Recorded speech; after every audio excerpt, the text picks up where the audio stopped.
Assalamu alaikum, everybody. I'm totally unprepared. I have no.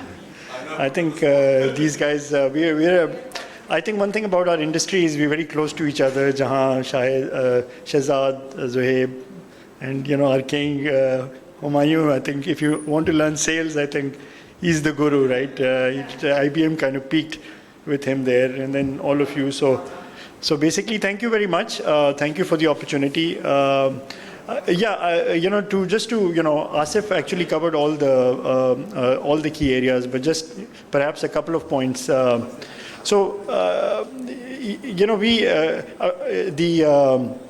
impact of COVID is actually a very, sensational event for Pakistan.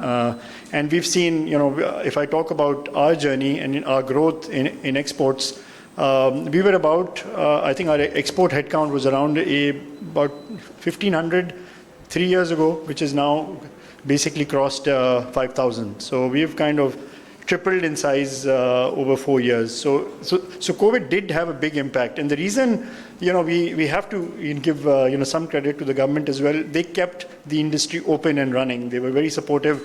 They kept us running. In BPO, it's slightly different than IT because in BPO, you're dealing with customers' data. So you cannot take that work home. Most of it cannot be taken home. And so there is a change of mindset. Just to give you numbers, we've kind of hit close to 50 million US dollars in exports this fiscal year for BPO only.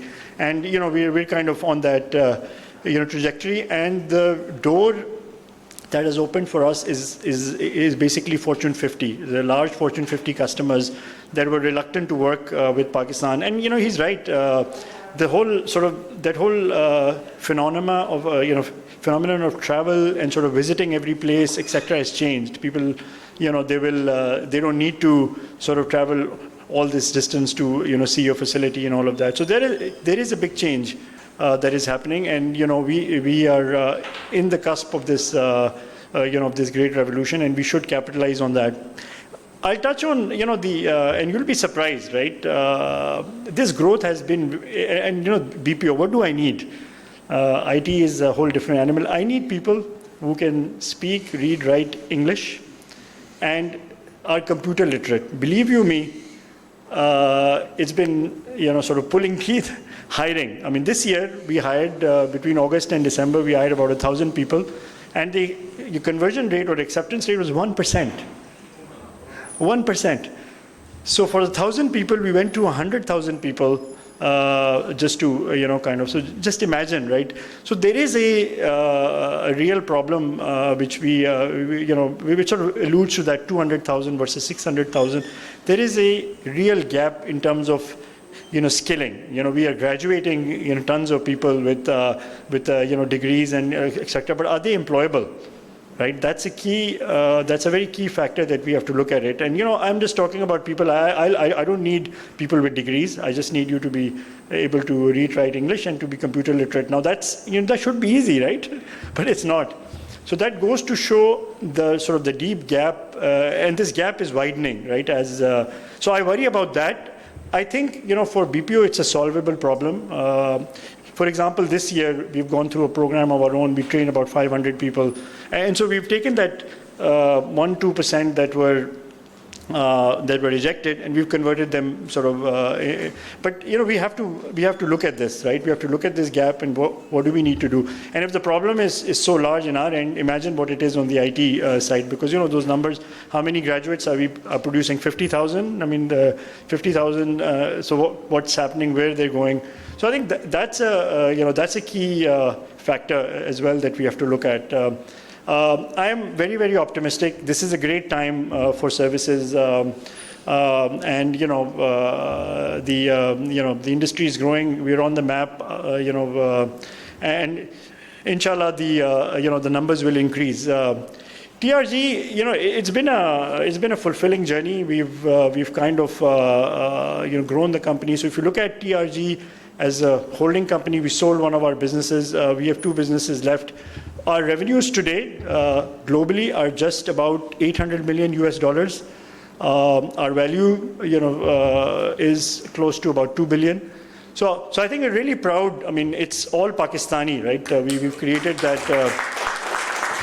And, the approach that we had was actually, in hindsight, a great one, right?